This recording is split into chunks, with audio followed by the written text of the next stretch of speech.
hasret çöktü seven gönlüme, ayrılık şarkısı düştü dilime. Laf dinletemedim deli gönlüme, hasretin elinden veyranım veyran. Laf dinletemedim deli gönlüme, hasretin elinden veyranım veyran. Açan gül gibiydim, sarardım soldum, peşinden gelemem, artık yoruldum, artık yoruldum. Açan gül gibiydim, sarardım soldum, peşinden gelemem,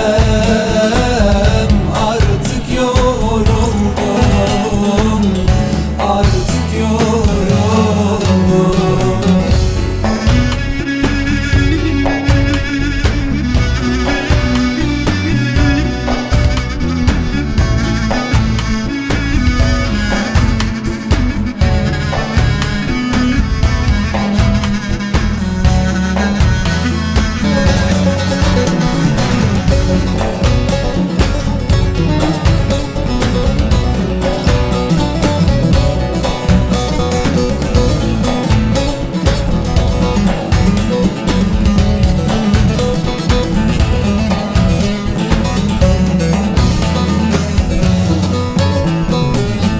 Çileler, özlemler, hasretler benim, huzurundayım yar, derdin ne senin?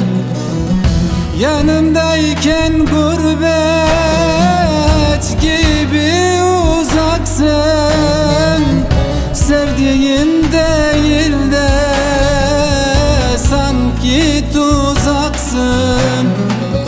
Yanımdayken gurbet gibi uzaksın, sevdiğim değil de sanki tuzaksın. Açan gül gibi